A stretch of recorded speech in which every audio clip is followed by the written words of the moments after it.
Did you start your show yet? Oh yeah, we're on now. What we'll do is I'm playing Sailing on a River from It Makes Me Glad. We got about 2 minutes 30 seconds, and we're going to go on the air live, and it's radio without a net. So hang on tight. Okay, buddy. Yeah, but we're good, man. In a minute I'll cue the music in. That way you can hear what's happening. Then we'll just go on cold and we'll have fun. You doing well today? All right. Yeah, thank you. Yes, can you hear me good? Yes, sir. Yes, sir. I'll bring you up a bit. Talk a little bit there, Phil. Hello, Greg. Testing 1, 2. Yes, sir. I got you good Testing. Here. Yes. Okay, good, great. Yeah, man. So, anyway, I guess I'm sure you're staying busy. I know you're not on. I don't think you're on the road, but you're busy doing other stuff. I know. Mhm. Yeah, I am. I'm busy in the studio. I'm busy with my grandchildren, and you know that we are grateful that takes up a lot of our time. Yes, sir. Yes, sir. Yeah. Well, we'll just hang in there, and I'll put this music in, and we'll go right on the air here in Bolling Green and worldwide, and who knows, tobacco patches everywhere. Hang on. All right. Okay. Sailing on a river, moving toward an ocean which is one. Sailing on a river, moving toward an ocean called love.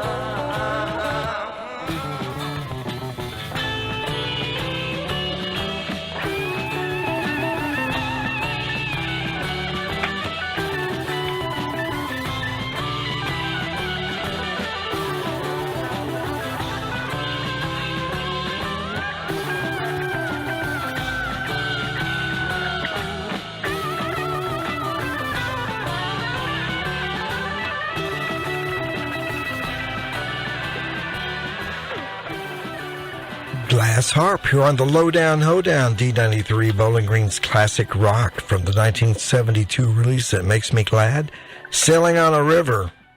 And who is that guitar player on there? Who is it? I don't know. I don't know. Who is that guy? Who is that guy? It's you, Phil Keaggy. What are you doing, man? Well, I was listening to that track with you and saying, oh, that's a young fella. That's a young fella named Phil. And now I'm an old fella named Phil. And I'm grateful and content. I'm grateful for those years. I love my brothers, Daniel Pecchio, John Safara, Glass Harp, Louis Mernstein, the great producer, who worked so hard to make us such a young band, try to be disciplined and creative in the studio. And I think we did a pretty good job considering we loved to play, but we did not like to practice much.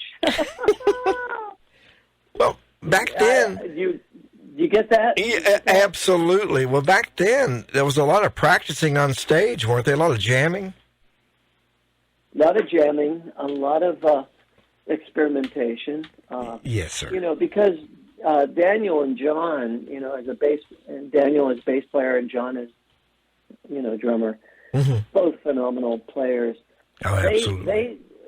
They let me have all this room to create the chordal thing, and I think I did a lot of the driving of the melodic part of the group, but John and Daniel provided the groove part of the group, you know, and I think we were a great team together, a great team of three players.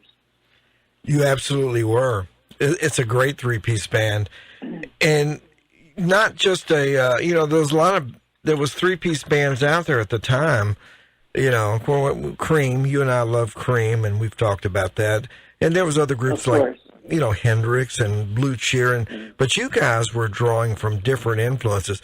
Phil, as I've gotten older, and I don't know if he had a bearing on your playing, but I could hear Chet Atkins in your playing back then. I mean, well, you know, I love Chet Atkins. I was amazed by his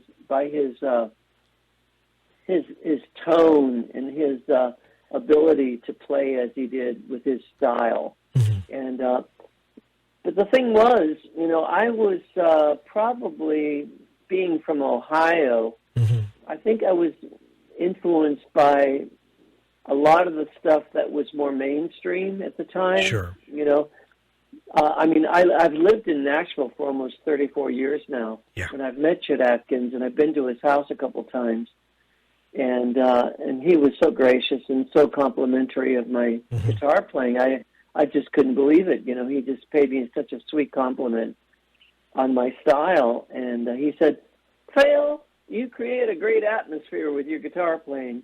And so what did I try to do? Create a great atmosphere. And Bern thought, my wife Bernadette thought, "So why are you spending so much time tuning up?" I said, no, I wasn't tuning up. I was trying to play, I was trying to create a great atmosphere with my music. Right. But, you know, the thing is, right after Chet paid me that compliment, I was on stage, and I was so nervous because he paid me such a compliment. Sure. But I thought, I got to live up to this compliment. And what did I do? I just kind of dug myself into a hole. But you know, he was gracious. You know, he always encouraged young guitar players. Yes, he did. He really did. He was a great man. A great producer too. Absolutely. And the things I heard, it's just me. When I listen back to this early, it's some chordal things like in melodies. And when I was listening to your first solo album, you know, What a Day, I just hear these chord things. I go, that kind of sound like Chet a little bit. And maybe you weren't listening to Chet, but I could. It was just something going on there that reminded. You know, in the lead playing, we have a mutual love for Michael Bloomfield and, of course, Eric Clapton, and we can talk about that. But when I hear one note from you, Phil, I know it's you. And that's the beautiful thing about your playing, that God gave you a DNA in your finger, and it's there. When I hear it, man, I know who you are. And I think I've told you 50 times before, when I first heard about you, I was hanging out in Louisville with some old friends, and they said, "Man, we saw this band in Cincinnati." I guess they were talking about Ludlow Garage, and they're called Glass Harp. Yeah. And the guitar player sounded like a violin player, and they're three-piece, and I thought, man, I got to know about these guys, you know, and I'm living down in South Central Kentucky. You know, we didn't hear about you till a little bit later, you know, but then when I finally heard that little 45 of Children's Fantasy and Village Queen, I went, oh, yeah, man, I love this band. And of course, at the time, I didn't realize your love for Bloomfield, but we'll talk about that. But the cool thing is, you have your own thing, and it grew. When you go back and listen to the album that was just released, The Glass Harp, Where Did My World Come From? There's some amazing things for. How old were you, Phil? 16, 17 or something? I don't know. I think I was 17 when we did that first demo album. Yeah. And, you know, I was very ambitious as a guitar player. Sure. I had a Les Paul because of Mike Bloomfield. I got a Les Paul Custom, and then eventually I got a Les Paul Sunburst, you know, 1960.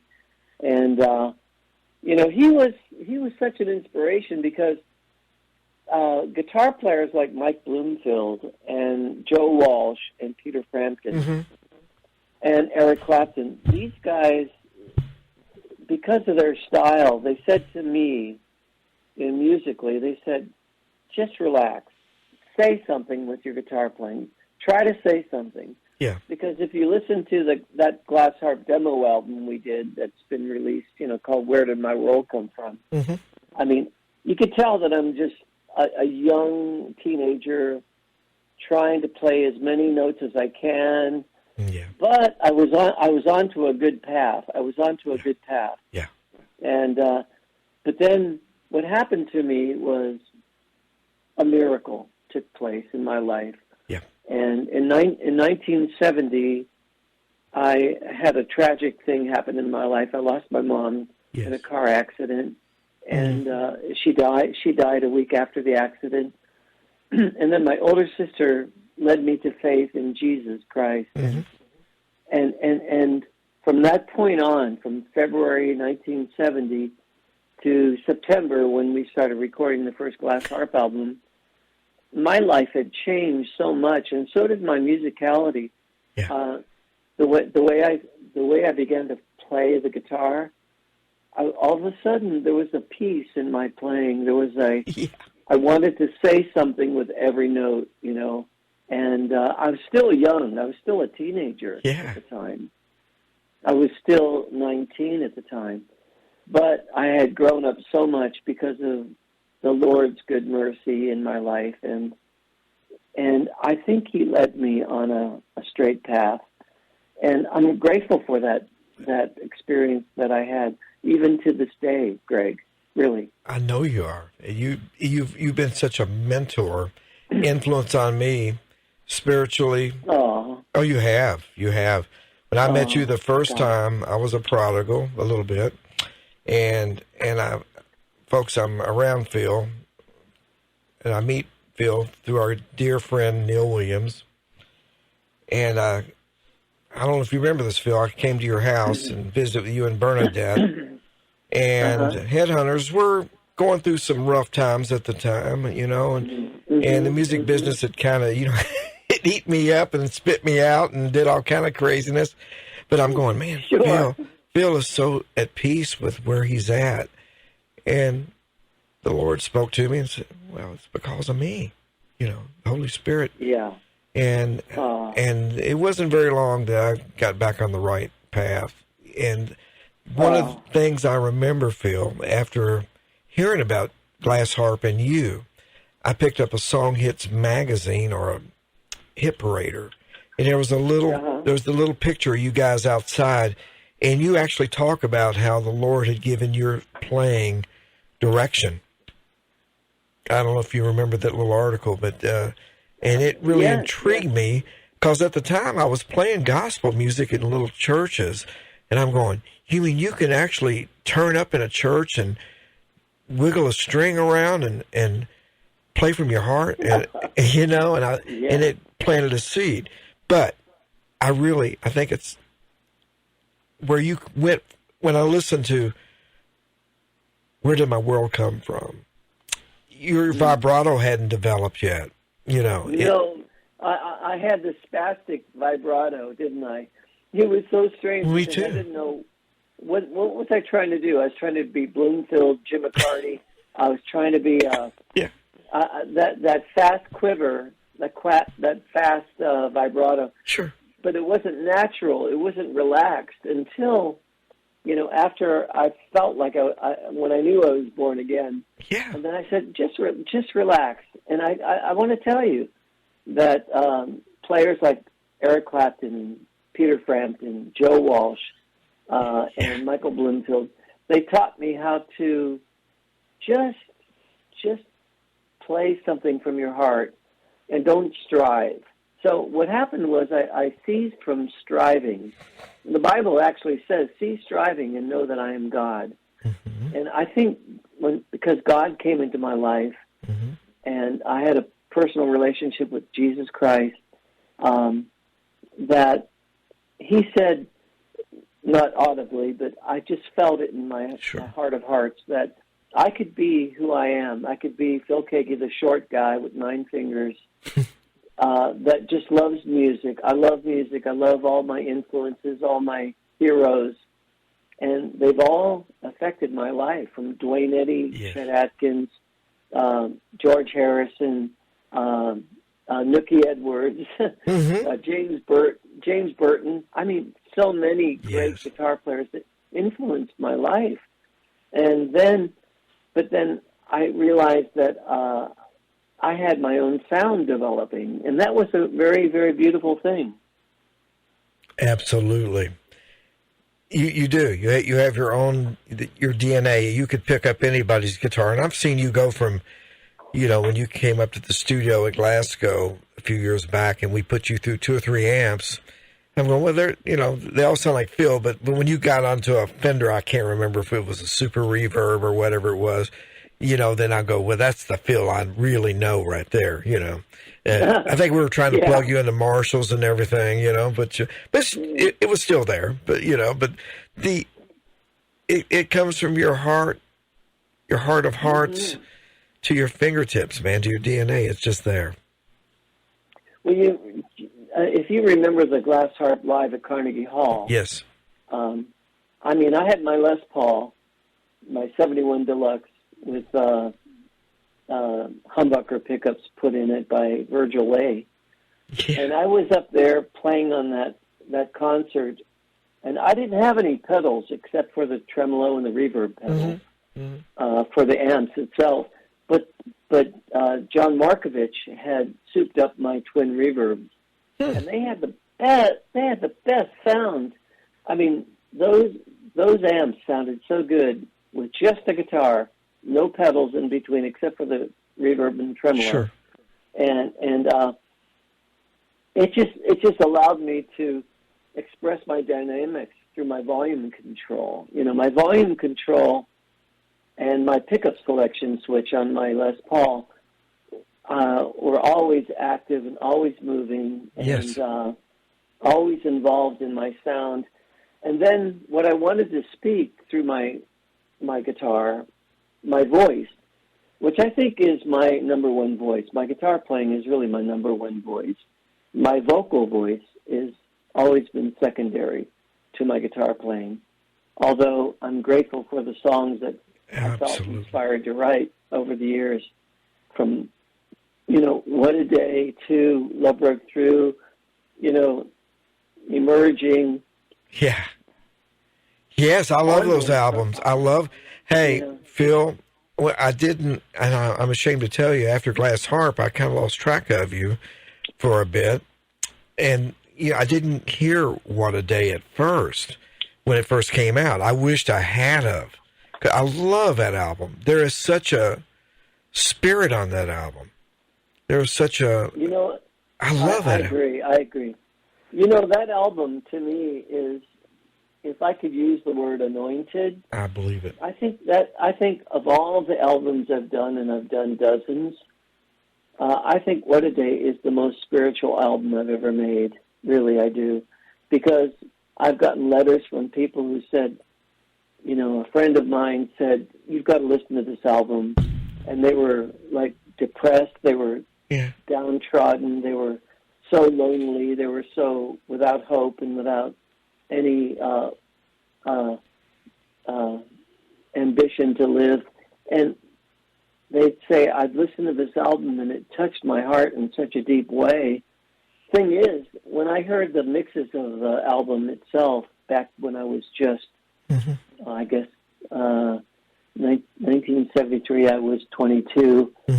When I heard the album and I listened to the mixes, it used to touch me too, as if I was somebody else, not myself. I remember how that album touched my soul, my spirit. And the engineer, Gary Hedden, who recorded that album, it was just he and I in the studio over a week's time. Wow. And Gary became a Christian. He became a believer because a couple of miracles happened throughout the recording of that album that happened in the studio. And so I think that album, which is this year is the 50th anniversary of What a Day, to me, that album is so sweet and so special. Yeah.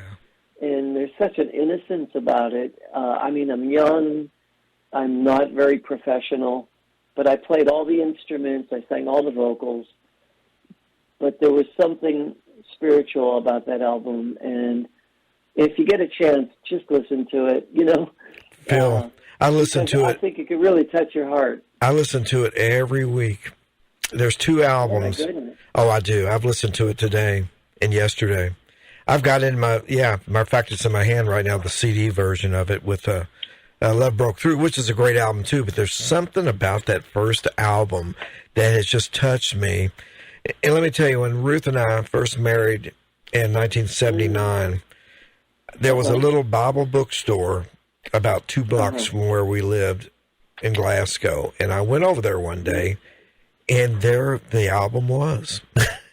And I picked it up. I didn't get it till 1979.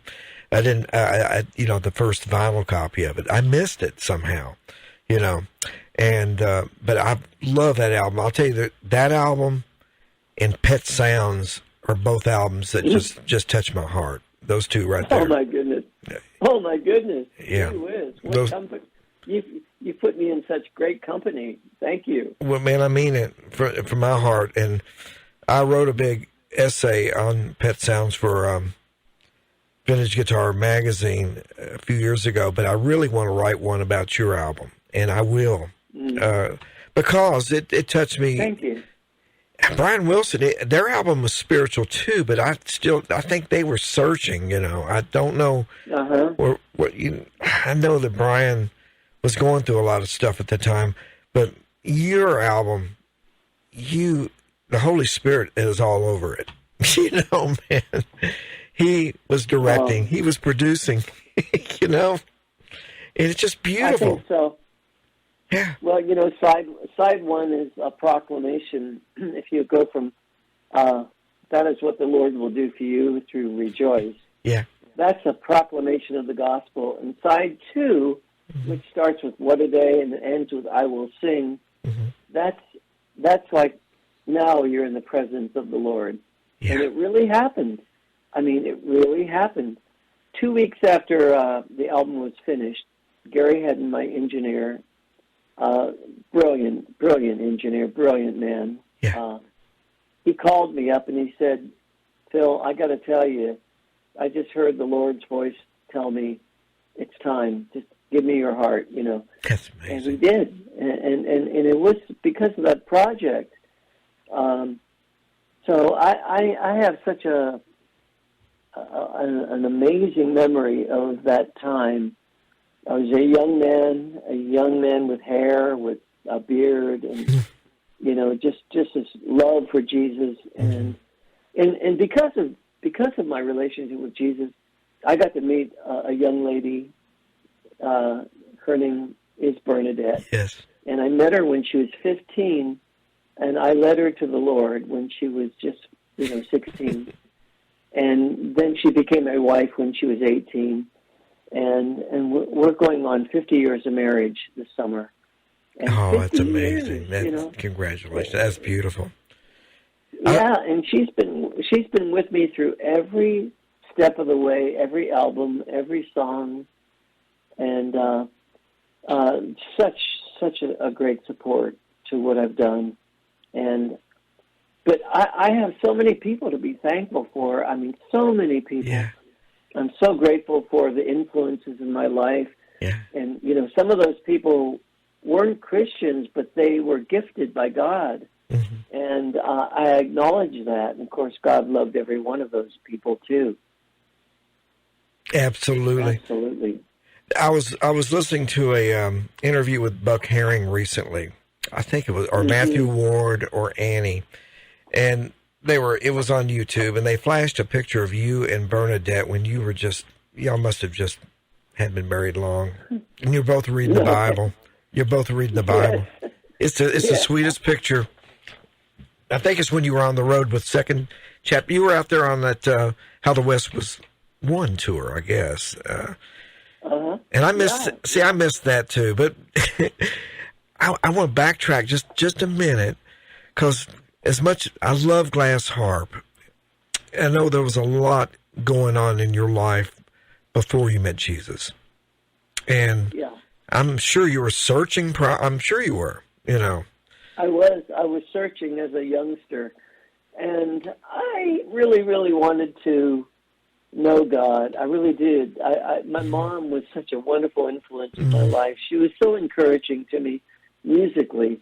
When I was just in the 7th grade, she would say, she called me Petey, She said, Petey, sing for me a song. Just sing for me. And I would sing for her. I had my electric guitar and my little amp, my little deluxe amp, and I would sing and play for her, and she would encourage me. And my dad would encourage me, too, as well. And, I mean, I grew up with a lot of encouragement. My brother Dave bought me my first electric guitar. And then Brother Dave was always a great encouragement to me. And we were close up until just, you know, when he passed away last year, we were still close in touch with each other. But, I mean, I came from a very musical family. My oldest sister, Mary Ellen, was an actress and a singer, beautiful voice. And she actually was the one who led me to the Lord. But yeah, I mean, we as a Keaggy family, we were lovers of music. And I was so fortunate to grow up in that time. Absolutely. Yeah, and then our era of rock, I mean, come on. You know, I mean, yeah, Chuck Berry and Little Richard, but then 64, we hear the gunshot from the UK, you know, the Beatles and then the Stones. And, of course, then we hear Bob Dylan and the Beach Boys, Brian Wilson and all the great music. And then we start noticing Jeff Beck, you know, with the Yardbirds, you know, these weird guitar sounds coming through. And then all of a sudden, here's Hendrix and Cream and then Bloomfield. But I'm just talking about overall the musicality, the writing. I mean, what do you make of it? Yeah, I mean, what do you make of it? I mean, honestly, Greg, when you think of the 60s and what a creative time that was. And I know I'm 72. I don't know how old you are. 70. Just walk through the arches March 31st. We had birthdays real close together.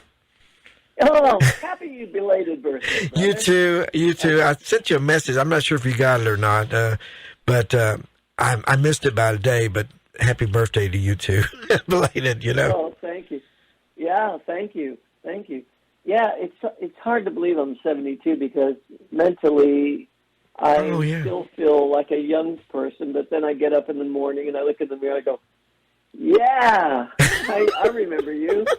You look sort of like somebody I knew. I know, man. But I look at my son Ian, who's 35. Oh, yeah. And he looks like me in the 70s, in the 80s. And I love that boy. I know you do. He's a good son. And he's such a blessing to my life and Bernadette's life. And we have two daughters, too, who are such sweethearts. Yes, you do. But, you know, Ian he's quite a good musician himself, a good writer, good producer. And I really appreciate his ears.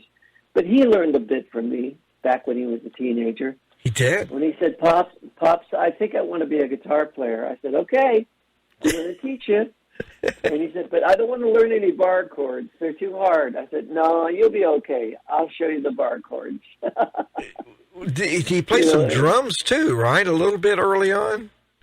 Oh, yeah. He could play everything.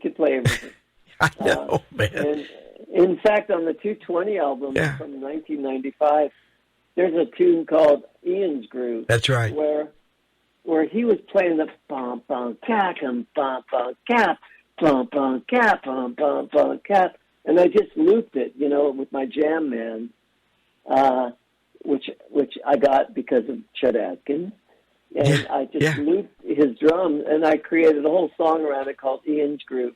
And he was just 3 years old. Can you believe it? You know. I remember that. I love that album. Man. I love it. Is that the album I tried to loan you a Les Paul on? And I think it was the neck was kind of messed up on it. It was too big or something. Do you remember that? I think you're actually holding the Les Paul. Is that the album you're holding the Les Paul on the back of the cover? On the back cover, you got sunglasses and a beret, and you're holding a Les Paul. I think it's my Les Paul. I sent it down to you. But I don't think it worked. I got it back, of course. but I remember that picture. I do remember that picture, and I don't know if it got on the cover, because I think on the cover or on the back of the cover there was a Parker Fly guitar. That's right. You're right. There was a picture, though. But, yes, there was a picture of me with your Les Paul. Yes. I'd love to have a copy of that. I'll find that. It's somewhere because I saw it. And Neil Williams knows where it's at. Oh, God bless you, Neil. Yeah, Neil, we love Neil. help us out, buddy. Help us out. I'd like to have I a know picture you'll of find that. it. I'd like to have a picture of that. I'd like to say something about Neil Williams. Yes. Neil, I met Neil when he was just a youngster. I'm not sure how many years younger than he is from me, but I shared the Lord with him in August of 1970 back in the backyard of Packard Music Hall. I think it was 1970 in August. And I sang the answer for him. That's right. He told me. It touched his heart. It really touched his heart. And he has been one of the greatest supporters of my music as well as Glass Harp's music over the years. And he has such a love and appreciation. And I just want to say thank you, Neil, for all your support over all the years. Thank you, buddy. Thank you so much. I love Neil, too. And Neil told me the story about you singing the answer to him. He's told me that. Did he? Did he? Mm-hmm. Oh, Yes, he has. Yeah.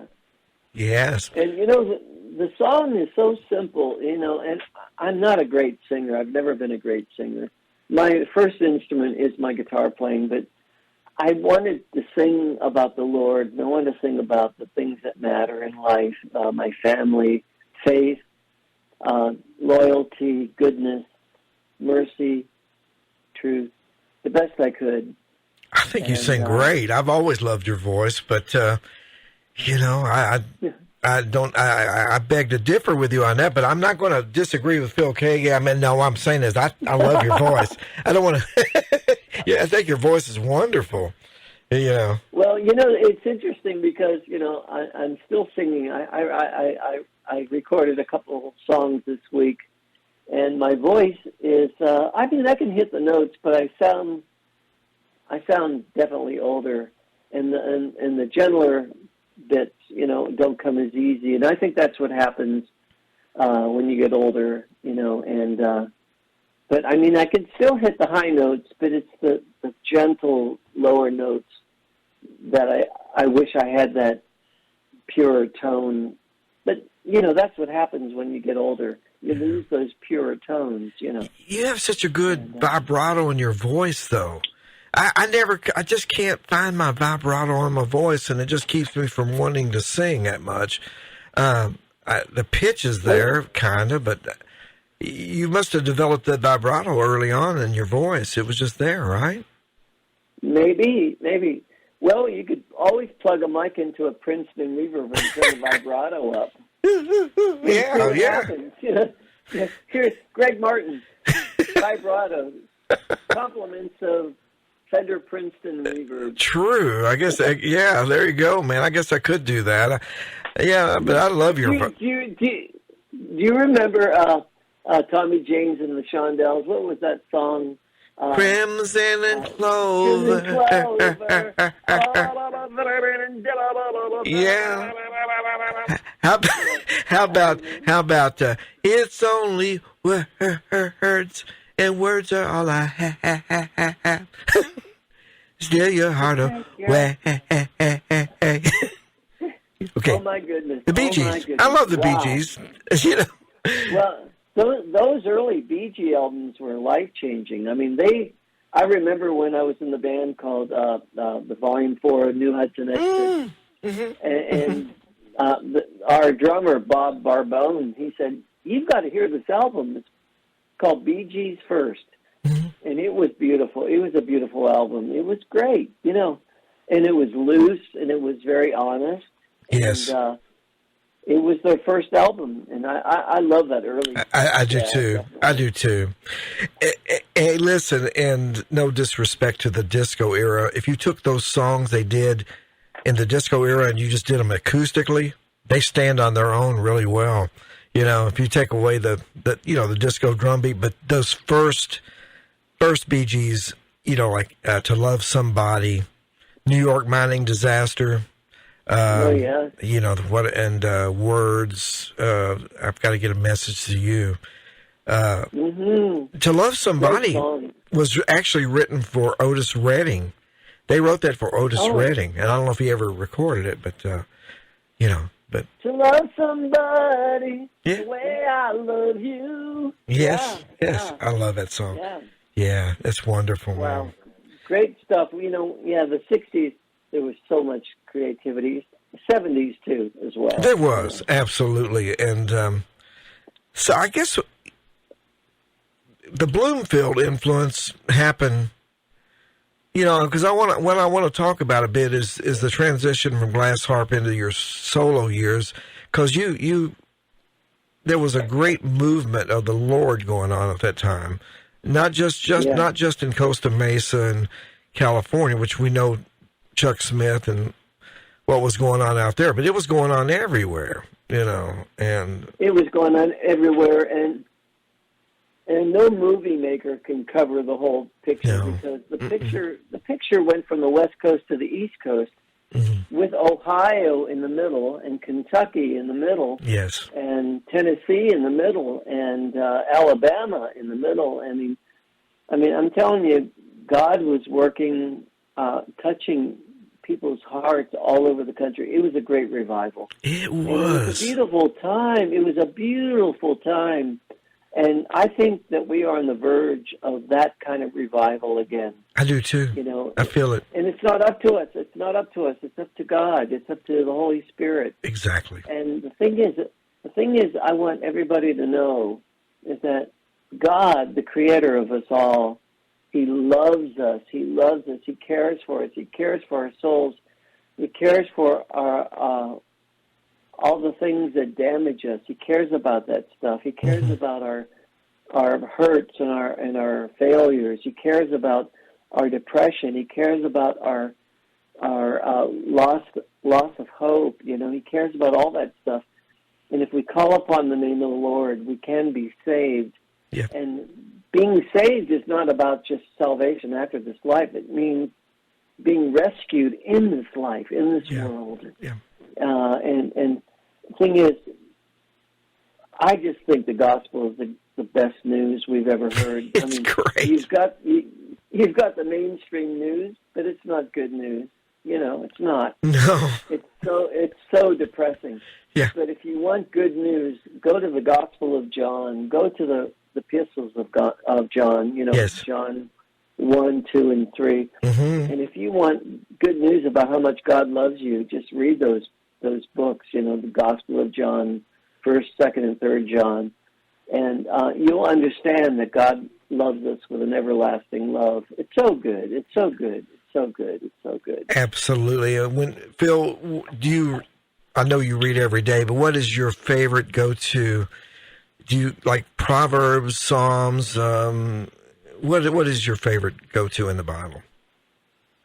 I love the Psalm. I love the Psalms because the Psalms are so honest about despair and lament and hopelessness, and all of a sudden it turns right around because why be in despair, O my soul? Why be cast down? Hope in God, trust in God.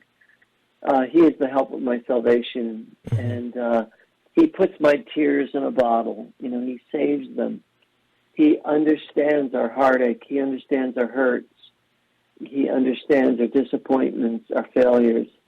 And, Jesus said, I came not to condemn the world, but to save the world. And so, absolutely. Honestly, it's really about His gift to us to care for us and love us and bring us through. So I always lay my anchor down in the hope of Jesus, because, He's really been the everyday source of my joy, and He's helped me to live the life I've wanted to live. He's helped me to do that.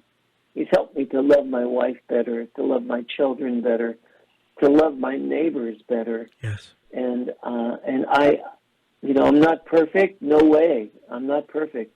But I do have a true relationship with my God. Yes. And He's a good God. He is good. He's good to us all. Absolutely. And so, but the thing is, I know you love to talk about guitars. No, I'd love to hear you talk about the Lord too. Go ahead. I love it. Oh, yeah. Hey, we wouldn't be playing guitar if it wasn't for the Lord, Jesus, because He gave us that love, right? That's where it came from. Absolutely, absolutely. Every good and perfect gift comes from the Father of light. Exactly. I was thinking about just light and darkness. And when we walk with the Lord, we live in the light. We live in the light. And the thing about being, even at my age, at 72 years old, if I walk in the light, everything is, I can experience all new things. I can experience new tones from my guitar. Yes. I can experience new melodies. Yes. I can experience new expression. And I can raise myself up to attain. Okay, I can hit that note. I can sing that note. I'm going to sing that note. Yeah. By the glory of God, I can sing that note. And yeah, I do that because He gives us strength. I not only love music and my family, of course, even first, but I love my neighbors.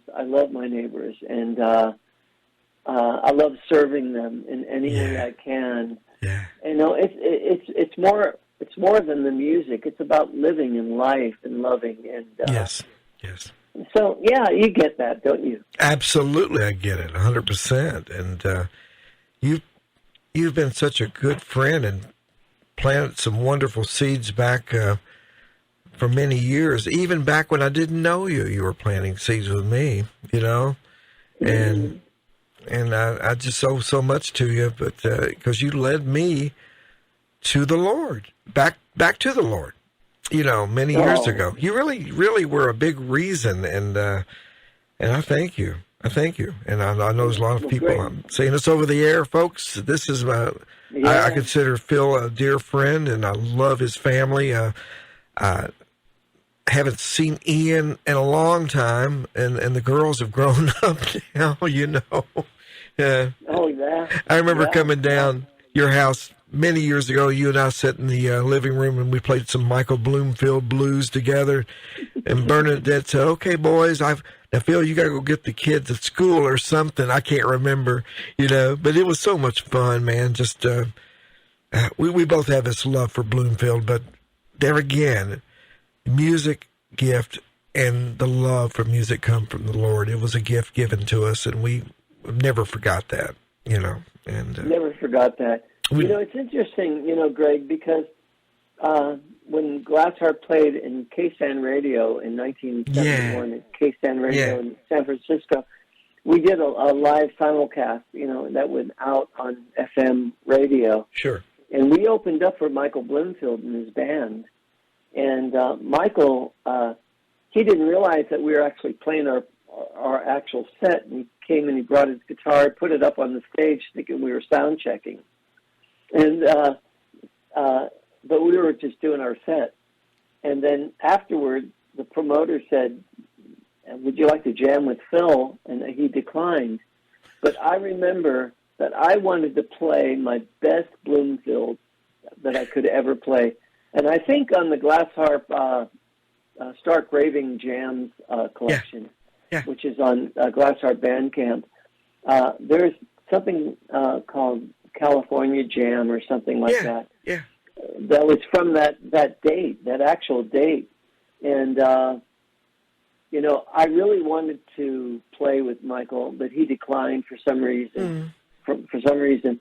But then 4 years later, or 3 years later, I was down in Florida playing on a Joe Vitale album.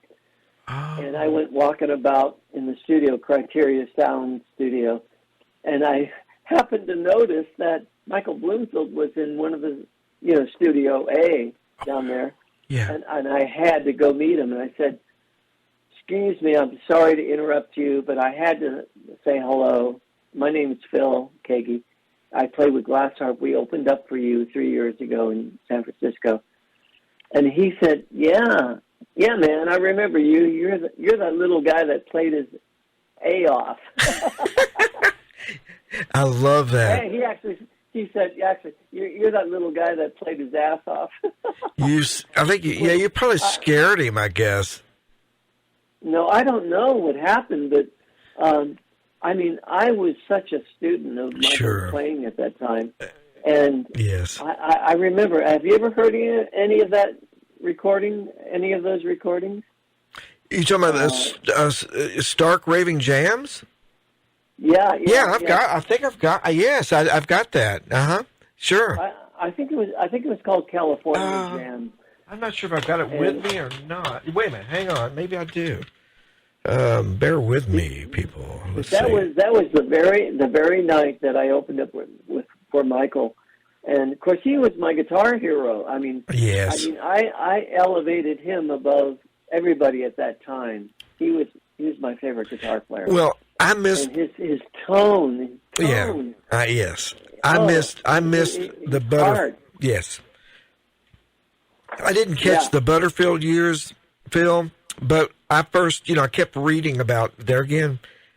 Growing up in Edmonton, Kentucky, we didn't hear things like that on the radio, and I started reading in Hit Parader about the Electric Flag, and I'm going, and here's this guy playing a Les Paul Sunburst, of course, initially playing a P90 Les Paul.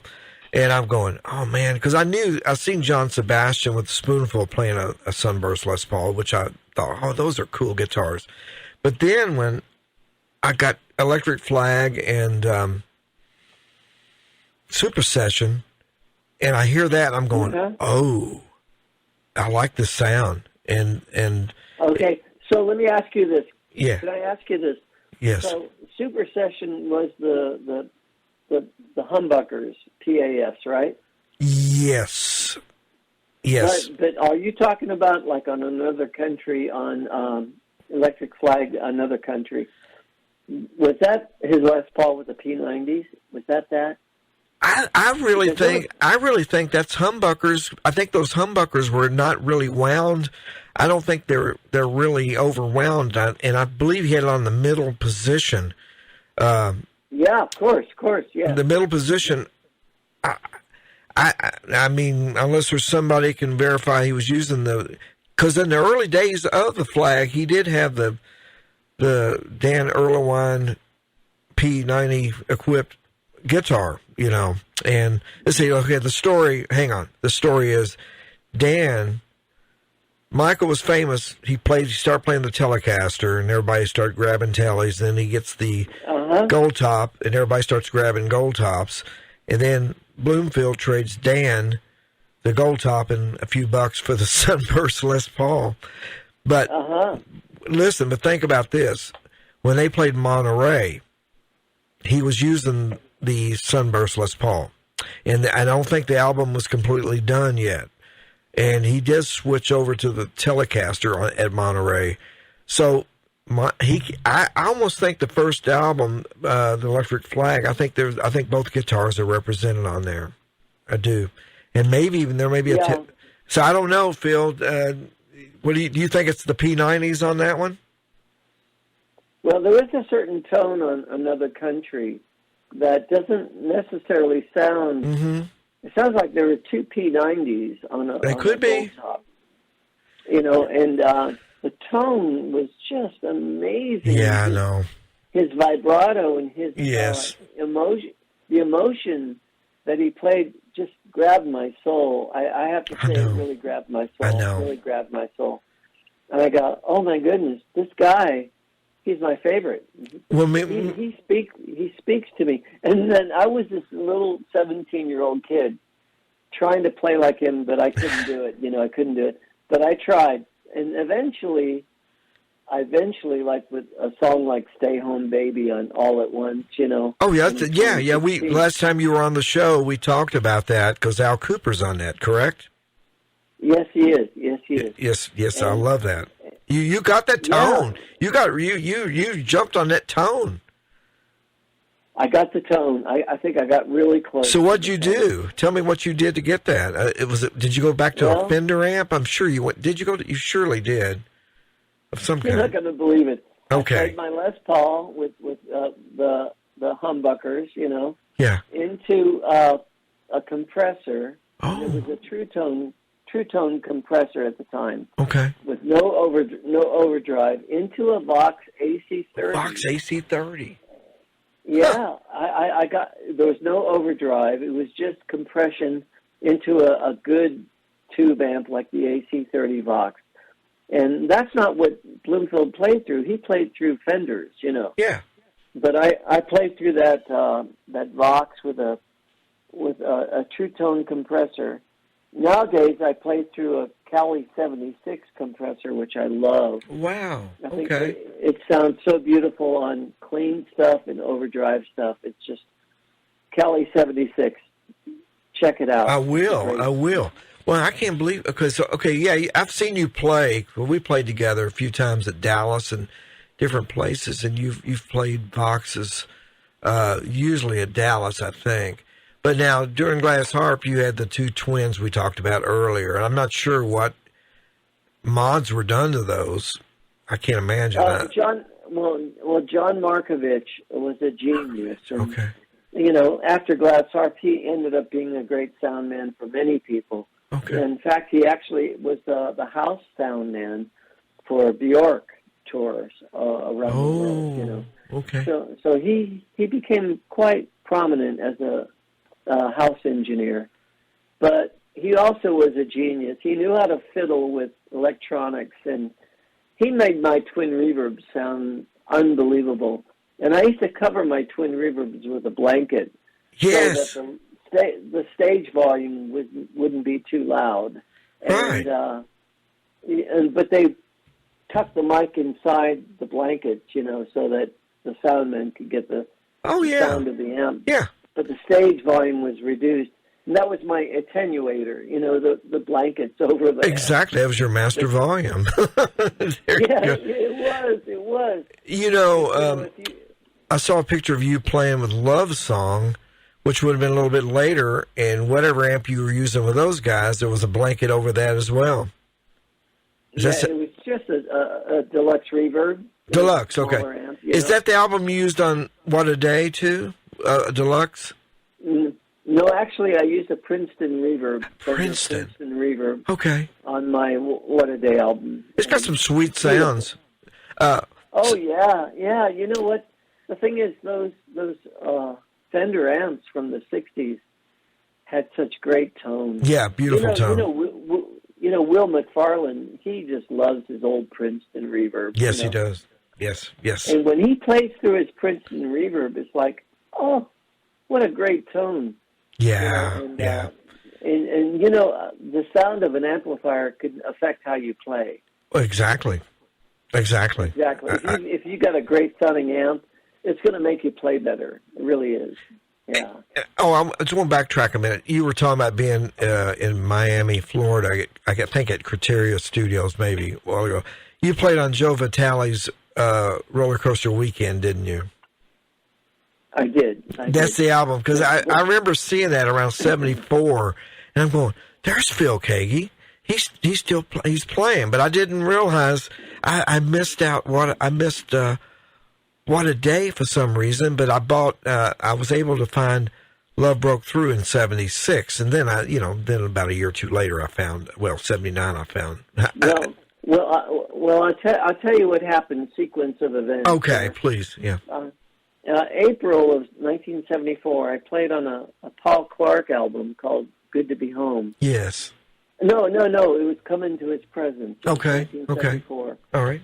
Come Into His Presence. And there was a tune on there called He'll Do the Same that Paul wrote. Mm-hmm. And I was playing my Les Paul into a super reverb with no pedals in between, and the tone was just beautiful. Yeah. It was like a Bloomfield thing. It's called He'll Do the Same. And then I was invited by Joe to come down to Florida and play on that album. And I have to tell you, Joe and I were always great friends, friends. But his producer said to me, you know, even when you play rock, you're too sweet. You played a little too sweet. So they just kept me on the sweet songs, the ballads. And then they brought Rick Derringer and Joe Walsh to play on the more rockin' stuff. Yeah. And that was the session that I went walking around because I was a little depressed because I knew that I didn't quite make the grade. Oh. So that's when I saw Mike Bloomfield in that other studio, and I walked in and I said, hey, I don't know if you remember me. Yeah. Here I am. That was the same session, the Joe Vitale session. But I love Joe. Joe is a great writer, great. Yes. I love that album, by the way. I love that album. Yeah. That's a great album. And I love the Barnstorm album, Smoker You Drink, what is it? Whatever. It's got Rocky Mountain Way on it. I love that album. So there was, many years ago, did you know Ted Nugent at all back in the day? Did you ever meet Ted? Yes, absolutely. Okay.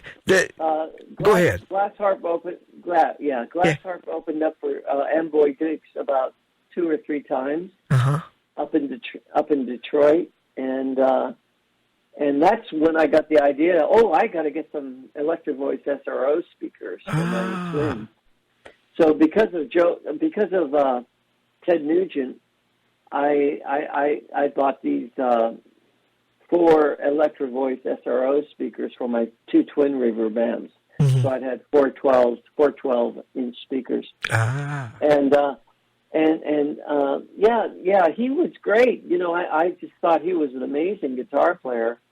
And then that was 1969, probably 69. Sure. And then back in 86, I was on tour with the Brian Duncan tour I did with Brian Duncan.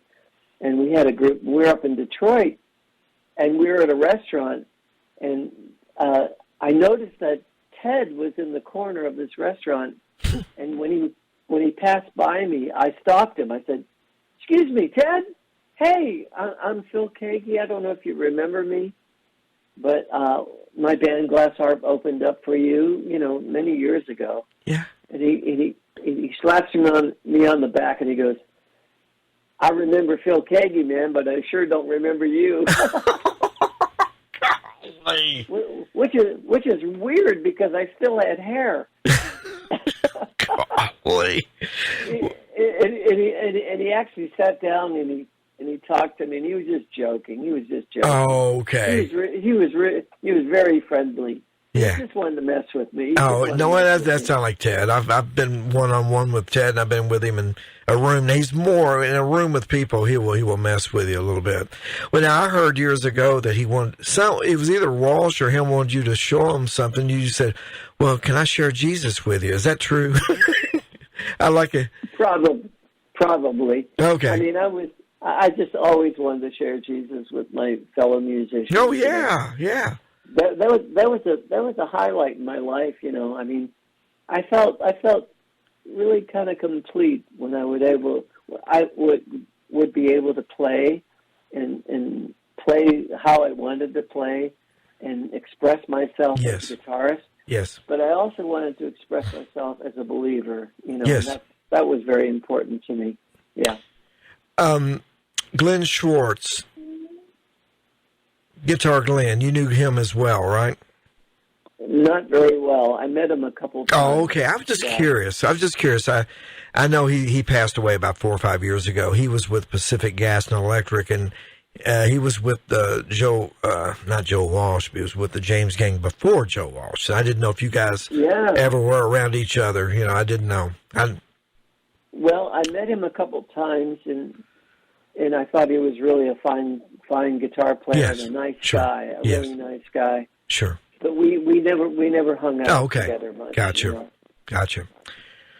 Phil, what's going on? I'm not going to keep you much longer. I really appreciate you sharing your heart with us tonight, and this has been great. We could talk forever, but what's going on? I know you spend a lot of time in the studio, and plus a lot of time with your family, grandkids, and what's happening? Yeah. Well, I don't have a gig until October. Mm-hmm. I don't have a concert until October. I'm pretty much off the road, but I'm doing sessions. I'm co-writing with people. I do guitar sessions for a lot of people, which I love to do. Mm-hmm. my studio, which is where I'm at right now, is it's my little my underground lair. You know, it's Yes. it's my place where my guitars are, my amps are, Yeah. my Pro Tools, and I love doing that. But yeah, you know, we my wife and I, Bernadette and I, we have our grandsons here twice a week, and we have them for the whole day. So Tuesdays and Thursdays, it's all about them, and that's lovely. And you know, the kids love to get up in here, and they like to pluck on the guitars, and they get up on the drum stool, and they start banging the drums. Yeah. To Wheels on the Bus, you know, the Wheels on the Bus song everybody loves, all Yep. the kids love. Yes. And they just play to the Wheels on the Bus. And I think they're going to grow up to be musicians, too. I'm sure they are. It's in them. Hey, did I hear that What a Day is going to be re-released with some bonus tracks? Have I heard that from somewhere? Maybe? Oh, absolutely. Ooh, My dear friend, Tom Galata, who is, he's created my Bandcamp, you know, Dr. Yes. KEAGGY Bandcamp. Tell people about that, please. Yes. Oh, gosh, you know, if there's anything you're missing, you'll find it there. Yeah. You'll find it there. Bandcamp.philkeaggy. Okay. And there's also a Bandcamp.glass harp. Yes. And so there's a lot of live stuff from Glass Harp. The albums are there. But my own Bandcamp has been a blessing to me because of Tom Galata. I really appreciate that guy. Yes. He has done so much for me to get my music out to the world. And there's so much music there. It's like amazing. It's my whole history, my whole entire... Yes. From when I was in my mid-teens, you know, my demos from my mid-'60s demos to the present time. Mm-hmm. And, I mean, if you want to see the progression of my life history musically, it's all there, you know. So oh, man. I hope people tune into it, you know. So. Yes. So with this album, What a Day, will it be on CD as well through or completely through Bandcamp? Yeah. We're going to have the remastered version of What a Day. So yes. We're going to have alternate mixes because I've got all the tracks. You know, we did alternate mixes just for the fans because I know that. A lot of people like to hear different, yes, you know, aspects of the album. Yes, and then there'll be the demos from those, the original demos. Man! Before I recorded, you've got those. Well, yes, I've got it all. Oh wow! Is there some tracks that didn't make the album from that era as well? I think so. Yes, of course. Oh, yeah, it's going to be a beautiful compilation that Tom is putting together, and it's about to come out soon, very soon. We should call it Phil Sounds instead of Pet Sounds. I feel soundy, you know. Yes. Yeah. Or I feel Keaggy. I feel Keaggy. Yeah. There you go. I feel Keaggy. I love it, man. You know, but you know, there's so much to discover there, and yes. I hope people will listen to that sweet album. What a Day! I do every week. I swear I do. I love that album. It's just a part of my life. I love that album, and thank you for it. You know, thank the Lord for bringing it to you. You know, such a great. I want to say a big thank you to Tommy Coons, Chuck Gerard, Jay Trett, John Taylor, and Bob Wall for the love song albums. That's a great album too. Yeah. The love song albums really changed my life. You know, it gave me hope that I could one day play in a band with brothers that believed the same as I did, believed in Jesus and believed in his love and believed in all that he gave to us. That's a great album, Phil. I missed that one too when it first came out. I don't know why I missed that one until later.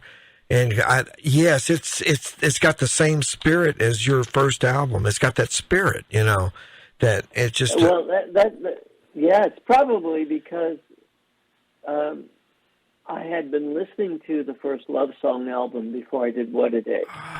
And it really touched my soul. It touched my soul deeply. Chuck Girard's voice, Tommy Coombs' voice, and the band, their harmonies were beautiful. And I think Love Song might be, in my opinion, the most significant musical group that influenced what became the real Jesus music movement. Sure. I really do. Yeah, absolutely.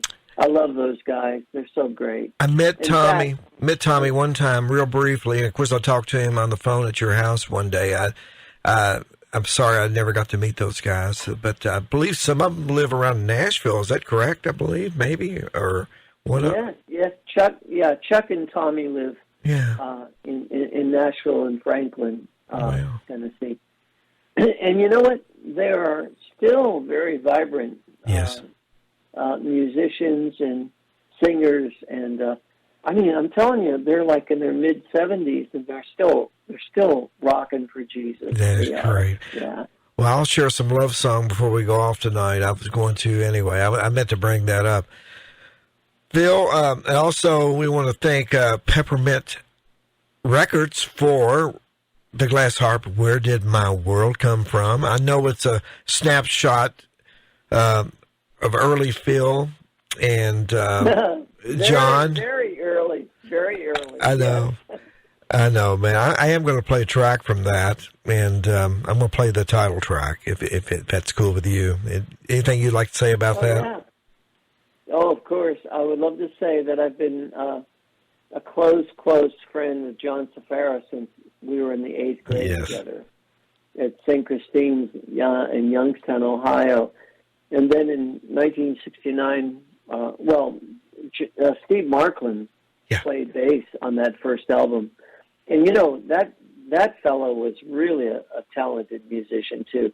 He was a guitar player that went on to the bass and played a Telecaster bass.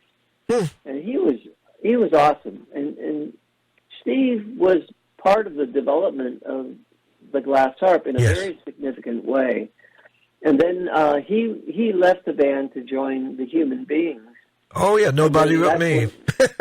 Yeah, that's right. Capitol Records, come on. With the cool fuzz solo in the middle. Of course. What a great band they were. Yeah, they were. They were a great band. And Dick Belly and all those guys. But then Daniel Pecchio left the Poppy to join us, me and John. Mm-hmm. And Daniel brought a maturity to the band. I think the band really began to grow up because of Daniel. Great bass player, great vocalist, and absolutely, and still a great friend to today. Yes, all the way to this present day. And so, and I must say, John, God bless him. He's truly one of the great drummers of the world. Drummer of the world. Yes. And I send my love to him tonight. I send my love to Daniel and all the families, everyone. And love them both too. So, absolutely. And I also did some albums with John and Jack Gehring. We did 3 albums. The Phil Keaggy trio, the Jack Gehring trio, and the John Safara trio. Oh man, I gotta. You could find these on my Bandcamp. I will. I will be getting them. I promise you. I'm a little behind on some stuff, but Neil has already told me about Bandcamp, and I will be doing some catch up work. I promise you. I'll be a good student. Great. I'll be a good student, Phil. Well, I think you'll enjoy it because there's some really great stuff, almost Booker T and the MGs type style, and the music we made, those 3 albums with John and Jack Gehring, those are pretty special albums to me. Like for instance, can I make a mention of a song Yes. called Thin Ice? Yes. Thin Ice Yeah. is on. You could find Thin Ice on YouTube. Mm-hmm. And Thin Ice was Jack Ehring and John Safara and myself, and that was my tribute to Jeff Beck. You did that at the tribute recently, right? Maybe, I think. I did. And you got to hang I out did. with Jimmy Hall a little bit. I got to play guitar behind Jimmy Hall on 3 songs. Yeah. It was amazing, and what a sweet man that guy He is, and what absolutely. an amazing vocalist, great vocalist, Yeah. great talent, and a sweet man, really a sweet guy. I'm glad you guys So that got to was- meet. Yes. Yeah, we got to meet. What a great guy! Yes, yeah. Well, there's listen, so buddy, much I to- love you. I'm gonna play "Where Did My World Come From?" because this was an early song, and you were asking questions even then. You know. Yes, I was. I was a searching teenager, but by the mercy of God, I found grace, and I found Jesus found me. Yeah, He was amen. never lost. Amen. He was never lost. He found me.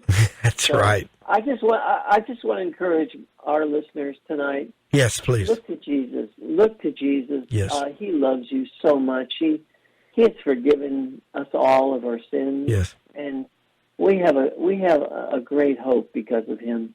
And we have a great opportunity to live out our lives, to our full capacity. And Amen. musically, creatively, in our families, in our relationships with all people, because, that's the thing. When I meet somebody who's a Christian, I don't care what the color of their skin is. Yes. It doesn't matter. Mm-hmm. When we recognize each other as people created in the image of God, we just can learn to love each other, and that's what's most important. Amen. That's right. These are just we're just in earth suits, It doesn't matter what color the skin; they're just earth suits. We're just it's just preparing us for the next phase of the journey. Absolutely, buddy. Well, And listen, Greg, I keep love playing you. that guitar, because you are a great guitar player, and I love you too. Thank you, and you give Bernadette a hug. I love you, Phil Keaggy. You've been such a good friend for a long time, and I thank God for you. I thank God for you and for us finally crossing paths many years ago through Brother Neil. And Oh yeah. you're very encouraging. I hope to be. I want to say a special hello to Ross Sutherland. I want to say a special hello to Mark Fisher. Yeah, Gary Mark. Lloyd. Hey. Oh, absolutely. Those guys are just fantastic brothers, and a special hello to Daniel and John Safara. Daniel Hector and John Safara. Yeah, we love them all, And man. and thanks, man, thanks for talking to me tonight. And hey, play that "Stay Home Baby," because that's good too. That is a great one. I will. Yes, and I will. I love you, Phil Keaggy, and I'm gonna play "Where Did My World Come From?" Glass Harp right now. Okay. Okay, buddy. Okay. Phil, that's great. What a great conversation. Oh, awesome, man. Hey, it was so good, man. Thank you for sharing your heart. People needed to hear that tonight. Thank you. Thank you, buddy. I love you, man. I love you. I'll talk to you soon. Okay. We'll talk about getting you up at my church sometime. We'll figure something that makes sense for you. Okay. Okay, buddy. Sounds Okay. good. All right. Good night. See you. Bye. Good night. Bye-bye. Bye. Bye.